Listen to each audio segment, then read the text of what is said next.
Everyone, আসসালামু আলাইকুম। Welcome to Tarni's cooking.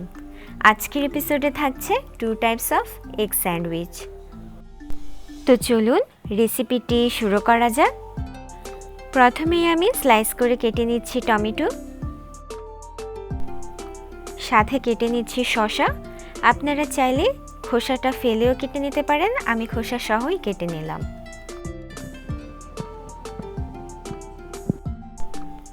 এবার লাগছে একটা ডিম। ডিমের মধ্যে আমি সামান্য একটু লবণ এবং একটু গোলমরিচের গুঁড়ো দিয়ে দিচ্ছি। এবার ডিমটা খুব ভালোভাবে ফেটিয়ে নিচ্ছি। চুলায় ফ্রাই প্যান বসিয়ে এতে সামান্য একটু তেল দিয়ে দিলাম। এবার ডিমটা আমি একটু ভালোভাবে ভেজে নিচ্ছি। আমার ডিমটা ভাজা হয়ে গিয়েছে, এবার আমি ডিমটা উঠিয়ে নিচ্ছি। স্যান্ডউইচ বানানোর জন্য অবশ্যই লাগবে পাউরুটি। এবার আমি পাউরুটির চারপাশের এই অংশটা কেটে নিচ্ছি।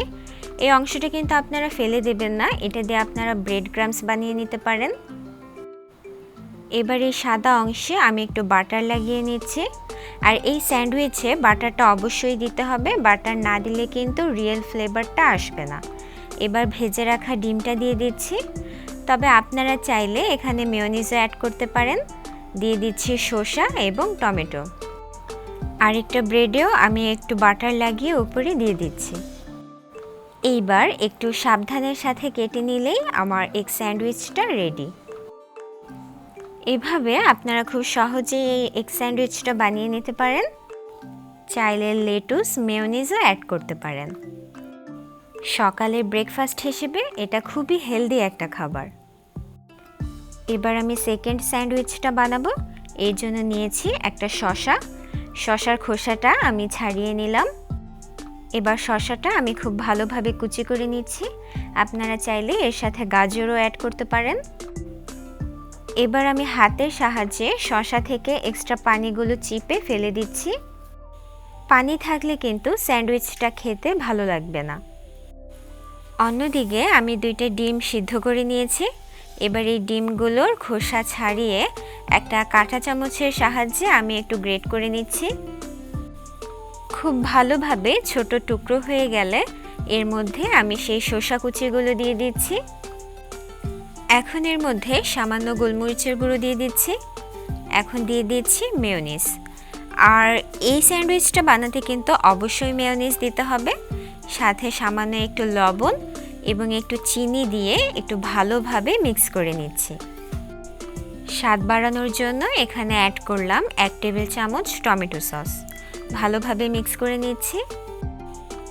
আবার পাউরুটি নিয়ে চারপাশের অংশটা ফেলে দিচ্ছি।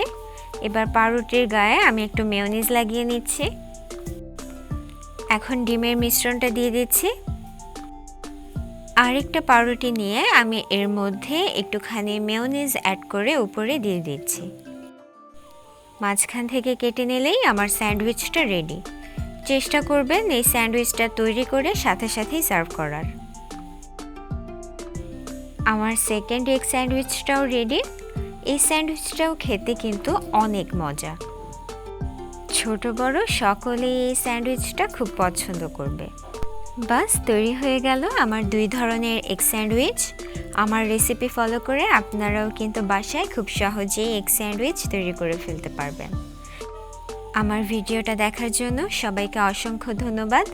Please do like, comment, share and subscribe my channel Tarni's cooking. দেখা হচ্ছে পরের ভিডিওতে। টিল দেন সবাই ভালো থাকবেন এবং আমাদের জন্য দোয়া করবেন। আল্লাহ হাফেজ।